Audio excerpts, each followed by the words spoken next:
Welcome to our new project, the Daily Bible Devotional. The goal is to help you understand and apply Scripture as you go through a New Testament Bible read 5 days a week, Monday through Friday, as we move from Matthew straight through to Revelation. In under 4 minutes each morning, we will recap the chapter, make some application, present thought questions for the day, and offer a prayer together.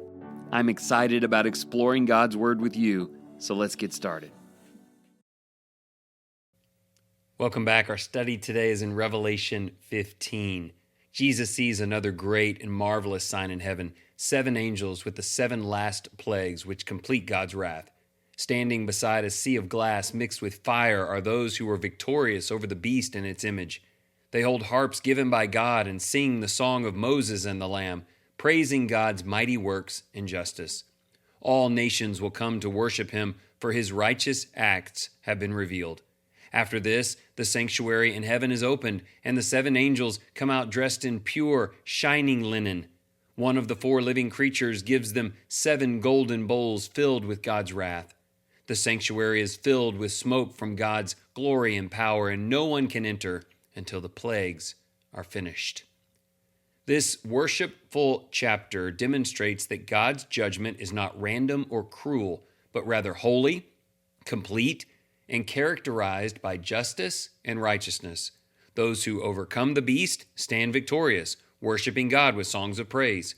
Their faithfulness reminds us that suffering is not the end, and that victory belongs to those who remain faithful to the Lord.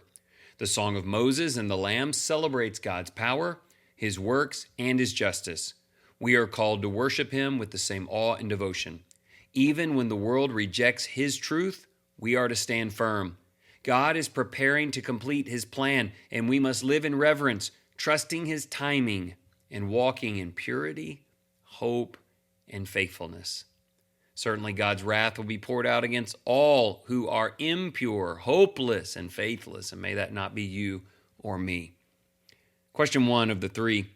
How does it bring you comfort to know that the faithful who have died are in a place of pure joy, singing songs of praise to God? Do you think about that often? That's got to bring you tremendous amount of comfort. The New Testament talks a lot about that. Question 2, what is the original context of the Song of Moses? How is a faithful life in Christ like the Israelites crossing the parted Red Sea in Exodus? That's where it comes from, Exodus 15. This song of victory after the evil one was washed away through the baptism of Israel. And what does that look like for you? It happens on an individual level and a church collective level today. We could be singing those same songs of victory even now. Question 3, Revelation often mentions, quote, the wrath of God. Who has that wrath always been poured out on? And how far will you go to avoid that fate?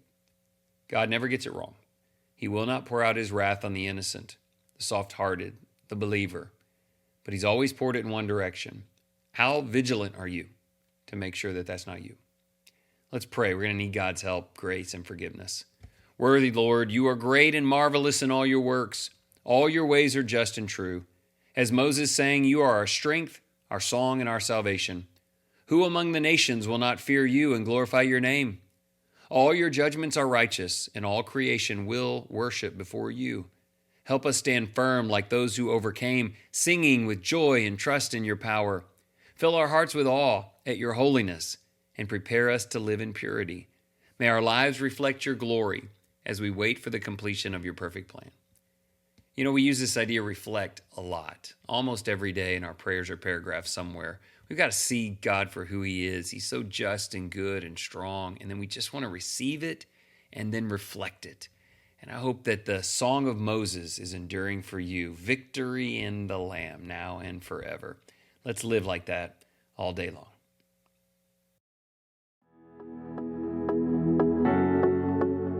If you find this content valuable, please share with others. And if you're looking to use this material for deeper study, you can order your own copy of the Daily Bible Devotional by clicking on the link in the show notes or just searching it on Amazon. I'm prayerful that our time together has been an encouragement to you. And remember, whatever you choose to do today in the name of the Lord Jesus Christ, excel still more.